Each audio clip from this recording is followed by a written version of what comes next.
असे स्वर्गीय नामदार अजितदादा पवार यांना आपला आजचा पाईट आंबेठाण जिल्हा परिषद गटातला आणि आंबेठाण पंचायत समिती गणातला जो आपला विजय आहे तो मी त्यांच्या चरणावरती नतमस्तक करतो होऊन या ठिकाणी समर्पित करतो।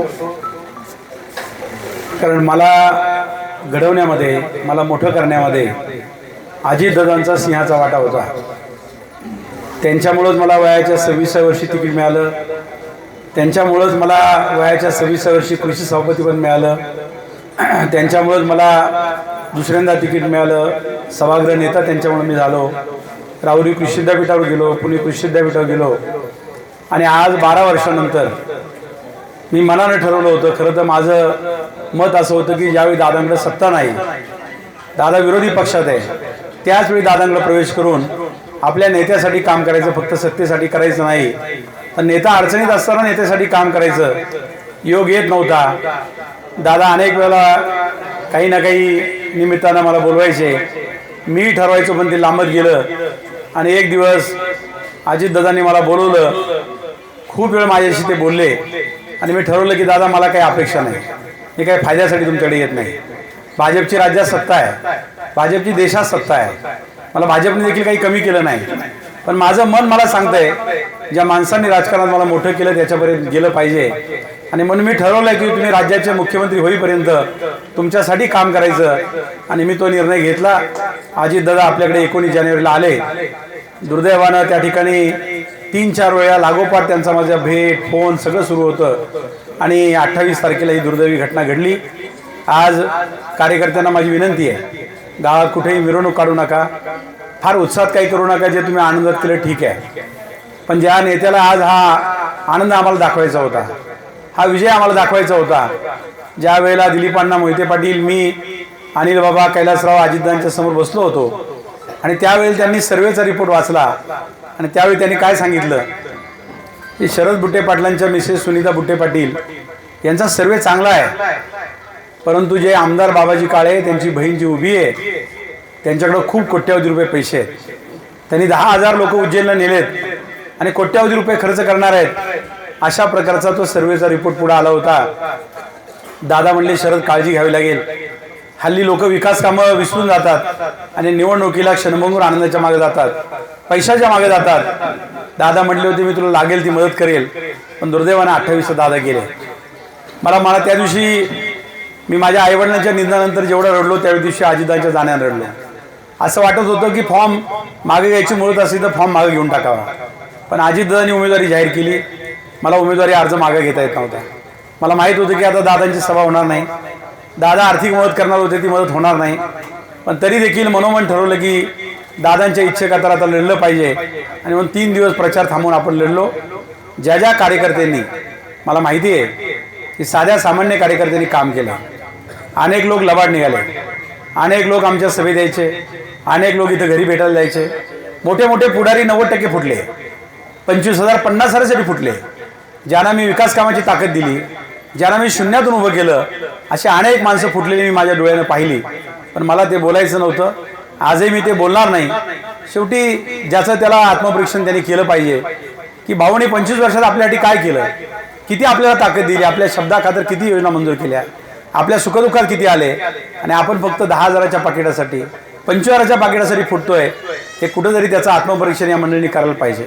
मला काही कार्यकर्ते आता सत्काराला आल्यावर सांगत होते भाऊ या लबाड लोकांना जवळ करू नका, मला सगळं माहिती आहे, कुणी काय केलं हे सगळं माहिती आहे, तुम्ही सांगण्याची काही आवश्यकता नाही, पण आपल्या कार्यकर्त्यांना मी शब्द देतो की तुम्ही ज्या छोट्या छोट्या कार्यकर्त्यांनी माझं काम केलेलं आहे, तन मन धन अर्पण काम केलेलं आहे, वाईटपणा घेऊन काम केलेलं आहे, विश्वासने या सगळ्या गोष्टी सांगितलेल्या आहेत, मी तुम्हाला कदापि विसरणार नाही।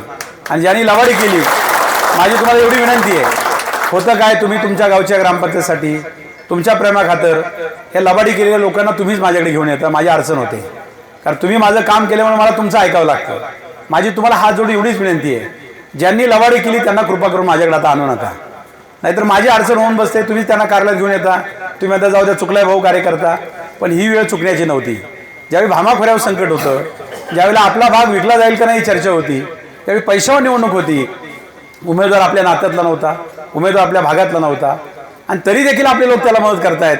अशा काळामध्ये ज्या लोकांनी चुकीचे वागलेत त्यांना मदत होता कामा नये, नाही तर जो प्रामाणिक काम करतो कार्यकर्ता तो नाराज होतो की हेच लोक लबाडी करतात, भाऊ यांना मदत करतात, माझी चूक यामध्ये नसते, तुम्ही कुणीतरी त्यांना घेऊन येता. आणि म्हणून तुम्ही कटाक्षाने हे पाळा. अनेक गावं अशी होती की ज्या गावात आपल्याला 70% 80% मतदान होणार होतं, पण हे लोक जे फुटले त्यांच्यामुळे आपलं तिथलं मताधिक्य कमी झालं. माझा अंदाज होता की आपण 2,500-3 हजाराच्या पुढून निवडून येऊ.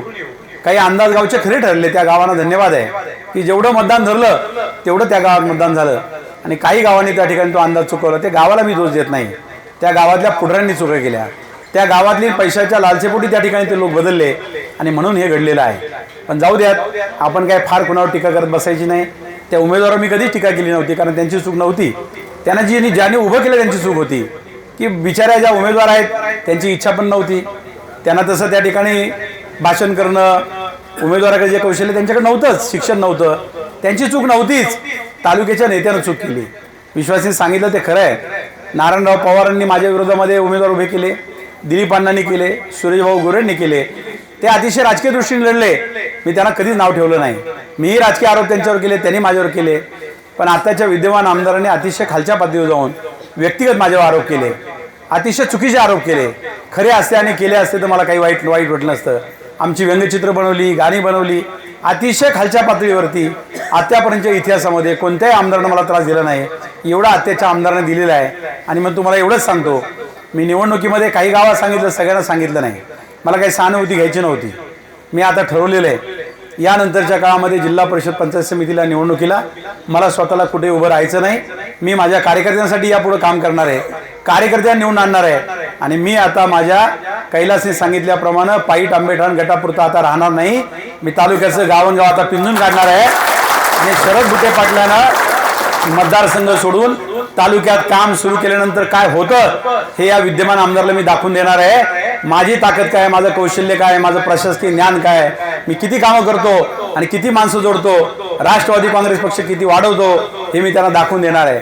तालुक्यात फिरायचं म्हणजे मला आमदार व्हायचं नाहीये, पण राष्ट्रवादी काँग्रेसचा आमदार या तालुक्यात आपल्याला घडवायचा आहे.